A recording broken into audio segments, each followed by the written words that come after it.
Welcome to the Dye Mansion, Washington's headquarters. What was once the home to Tunis and Hester Dye is now a historic house museum in Wayne, New Jersey. Tunis's great-grandfather was a soldier with the Dutch West India Company. He arrived in the American colonies in the mid-1600s. In 1717, Tunis's father purchases 600 acres in what was then called Preakness Valley. In 1764, upon his death, he willed the property to Tunis and his wife Hester, who then built the home that we see today, roughly mid-1770s. Tunis and Hester built this large manor home on approximately 600 acres of property, 300 of which was farmland and 300 of which remained forested.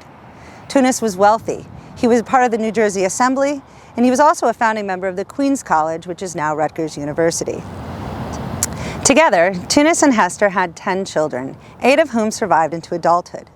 They have 2 daughters and 6 sons. Inside the home, we also know that there were at least 3 people enslaved, one of whom's name was Phyllis. We don't know much about her life. We don't know much about the lives of the people that were enslaved here, but we do know that Phyllis exists based off of Tunis's will. Tunis was the colonel of the Bergen County Militia.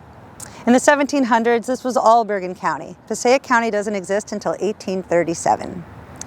So in the American colonies, King George had required militias. All able-bodied men between the ages of 16 and 45 were required to get together and practice in military tactics. This was so that they could defend themselves from attacks.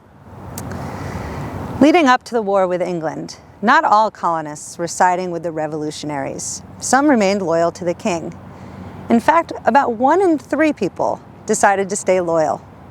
Tunis and Hester's oldest daughter, Jane, was married to a man named Abraham Van Buskirk. Prior to the war, Van Buskirk was a surgeon with the Bergen County Militia. When the war breaks out, Van Buskirk sides with the king, and he becomes a lieutenant colonel with the 4th Battalion of New Jersey Volunteers. Tunis and Hester never see their daughter Jane again. In the summer of 1780, the war has been going on for about 5 years. Tunis receives word from General George Washington that he'd like to use his home and his property as a headquarters and an encampment for his troops.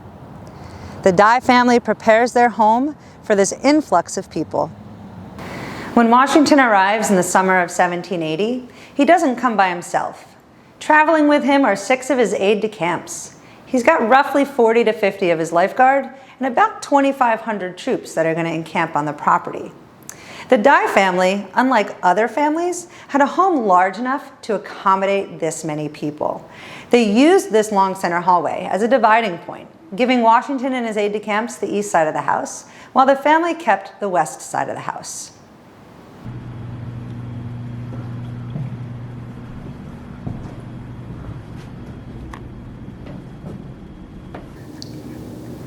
Much like on the first floor, the second floor hallway served as a dividing point. The Dye family got one half of the house, and Washington and his overnight guests got the other half.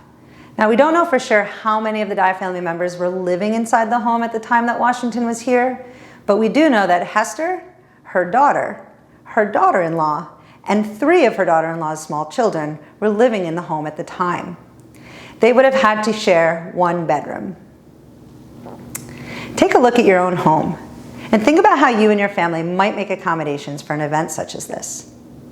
Now think about an 18th century home that did not have things like electricity, running water, no heating, and no air conditioning.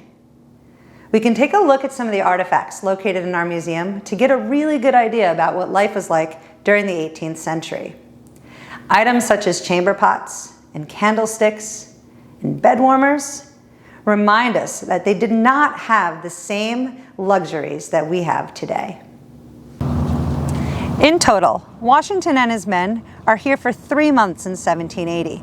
They're here in July and then again in October and November. While they are here, they're treated to the comforts of home. They have servants to wash their clothing and prepare their meals. They have a roof over their head. This is a very different experience than the men and the women of the Continental Army. I encourage you to watch the series of educational videos that'll help you to learn more about the other people who were encamped here during this time.